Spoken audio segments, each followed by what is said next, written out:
जायचं आहे लासलगावला, म्हणजेच ईशानीच्या आजोबांच्या गावी. सो तिकडे जाऊन आम्ही परत मजा करणार आहोत. तर हा व्लॉग नक्की बघत राहा आणि बघा की आम्ही पहिल्या दिवाळीत मजा कशी करतो ते. तर मित्रांनो, आमची तयारी झाली आहे घरी जायची. तुम्ही बघू शकता, ही आहे वैष्णवीची बॅग, ही पण वैष्णवीची बॅग आणि ही आहे माझी बॅग. तर अशा पद्धतीने सगळं पॅकिंग झाल्यानंतर आम्ही निघालो. जवळजवळ 1-1:30 वाजेला आम्ही निघालो आणि हा पहिल्यांदाच मोठा प्रवास होता जो ईशानी करणार होती. सो आम्ही तिला कार सीटमध्ये बसवलेलं आणि ती फार एन्जॉय करत होती हा प्रवास. आणि थोड्याच वेळात आम्ही पोहोचलो लासलगावला. तर तिकडे दिवाळीची अशी पूर्ण झगमग होती, ही सगळी तयारी केलेली होती. रस्त्याने तुम्ही बघूच शकतात की सगळे आकाशकंदिलाचे दुकानं होते.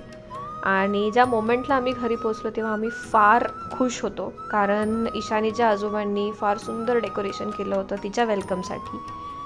आणि अशा प्रकारे आम्ही घरी पोहोचलो. तिथे पोचताच क्षणी नेहा म्हणजे ईशानीची काकी ती आमच्यासाठी तिथे उभी होती औक्षण करायला, कारण लक्ष्मीपूजनाच्या जस्ट 1 दिवस आधी आमच्या घरची लक्ष्मी ही आमच्या घरी आली होती. सो तिने आमचं औक्षण केलं. औक्षण केल्यानंतर आम्ही मग वरती गेलो आणि तुम्ही बघू शकता की वरती जाताना सुद्धा किती छान डेकोरेशन केलेलं होतं. सगळ्या पायऱ्यांवरती फुलांच्या पाकळ्या पसरवलेल्या होत्या आणि ईशानीच्या चेहऱ्यावरनं नक्कीच असं कळत होतं की कळत तर तिला काहीही नव्हतं, बट ती फार खुश होती हे एवढं सगळं बघताना. मग आम्ही तिथे गेल्यानंतर तिच्या पावलांचे ठसे घेतले.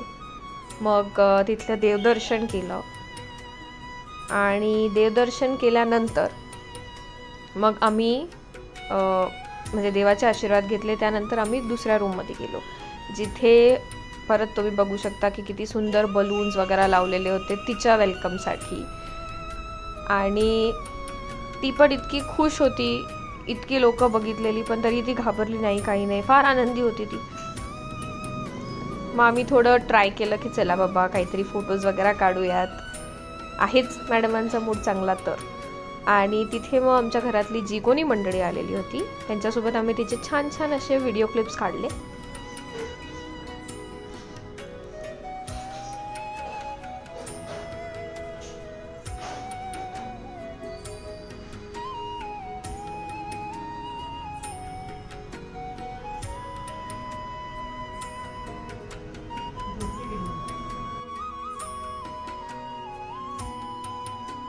आमचं पिल्लू सगळ्यांकडेच एकदम छान न घाबरता जात होतं, राहत होतं, हसत होतं.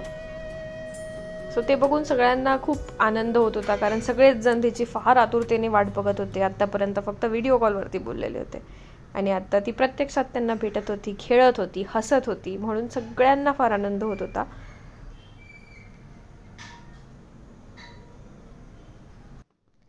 तर असं झालं आमच्या ईशानीचं लासलगावला वेलकम. आणि दुसऱ्या दिवशी होतं लक्ष्मीपूजन. तर त्या दिवशी आम्ही लक्ष्मीपूजन आणि दिवाळी कशी साजरी केली हे पुढच्या ब्लॉगमध्ये नक्की बघा.